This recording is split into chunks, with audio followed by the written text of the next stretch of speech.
Republican party of इंडियाचे खापरखेडा इथं स्थानिक समस्येवर एक दिवसीय धरणे आंदोलन संपन्न। चिंचोली खापरखेडा जिल्हा परिषद सर्कलमधील नागरिक अनेक मूलभूत सुविधांपासून वंचित आहे। या समस्या त्वरित सोडवाव्यात, अन्यथा 15 दिवसानंतर पुन्हा तीव्र आंदोलन करण्यात येईल असं आरपीआयद्वारे आयोजित एक दिवसीय लक्षवेधी धरण आंदोलन प्रसंगी आरपीआय नेते पृथ्वीराज बोरकर आणि राहुल बागडे यांनी मत व्यक्त केलं।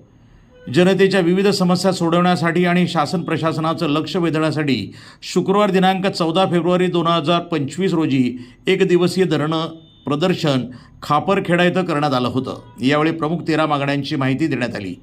खापरखेडा औष्णिक विद्युत केंद्रामध्ये स्थानिक सुशिक्षित बेरोजगार युवक युवतींना कंत्राटी रोजगार देणं, चिंचोली, खापरखेडा, भानेगाव, चनकापूर येथील आबादी वस्तीमधील रहिवाशांना मालकी पट्टे वाटप करणं, खापरखेडा औष्णिक विद्युत केंद्र येथील मेन रोडला लागून पडीक असलेल्या रोपवे आणि जॉर्ज कॉलनीच्या जागेवर गावातील जनतेकरिता खेळाचं मैदान, बस स्टॉप, बागीचा, सार्वजनिक शौचालय महाजन कोच्या फंडाद्वारे बांधकाम करणं, खापरखेडा औष्णिक विद्युत केंद्रामध्ये स्थानिक लहान कंत्राटदारांना प्राधान्यानं काम देणं, चिंचोली खापरखेडा इथं ग्रामीण रुग्णालय मंजूर करणं, नवीन विना ते रेल्वे चौकी खापरखेडा दरम्यान शाळेच्या विद्यार्थ्यांना जाण्या येण्याकरता मुख्य मार्गालगत महाजनको फंडाद्वारे सर्व्हिस रोड तयार करणं, खापरखेडा रेल्वे उड्डाणपुलाचे बांधकाम त्वरित सुरू करणं यासारख्या विविध 13 मागण्या या धरणे आंदोलनामध्ये करण्यात आल्या आहेत। यावेळी मोठ्या संख्येनं चिंचोली, खापरखेडा, भानेगाव, बिना, चानकापूर या गावातील महिला, नागरिक, युवक सहभागी झाले होते।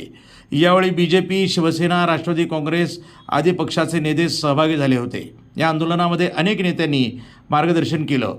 यावेळी खापरखेडा विद्युत केंद्राचे उपमुख्य अभियंता प्रशासन नारायण राठोड, कल्याण अधिकारी वाघमारे यांनी प्रत्यक्ष उपस्थित राहून मागण्याचं निवेदन स्वीकारलं आणि त्वरित सोडवण्यासाठी आश्वासन दिलं।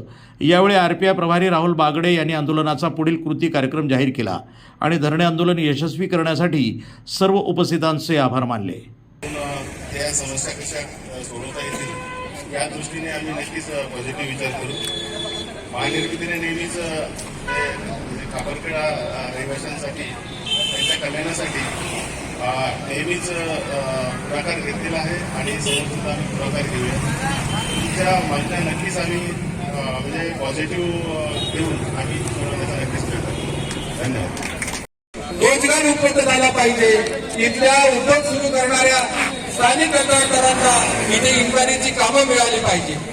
केवळ विरोध करून चालणार नाही प्रशासनाचा, तर प्रशासनासोबत पाठपुरावा करून त्यांच्याकडून आपली कामं करून घेण्यासाठीचा प्रयत्न आमच्या या पक्षाच्या माध्यमातून करण्यात येणार आहे। आणि आम्ही सातत्याने भूमिका घेणार आहोत की आंदोलन जरी आम्ही सुरू केलं तरी सर्व पक्षाचे आंदोलन आहे, कुठल्याही पक्षाला मनाई नाही। प्रत्येक पक्ष आपल्या आंदोलनाचं श्रेय या आंदोलनाचं श्रेय घेऊ शकते। आम्ही या आंदोलनाच्या या स्टेजच्या माध्यमातून सांगू इच्छितो, कुठलाही पक्ष येऊन इथे सहभागी होऊ शकतो आणि आपली भूमिका मांडू शकतो, असं आमचं प्रामुख्याने या ठिकाणी सांगणं आहे। आणि म्हणून हे आंदोलन आमचं सातत्याने या प्रसंगी सुरू राहणार आहे। प्रतिनिधी विनोद गोडबोले, NTV न्यूज मराठी, नागपूर।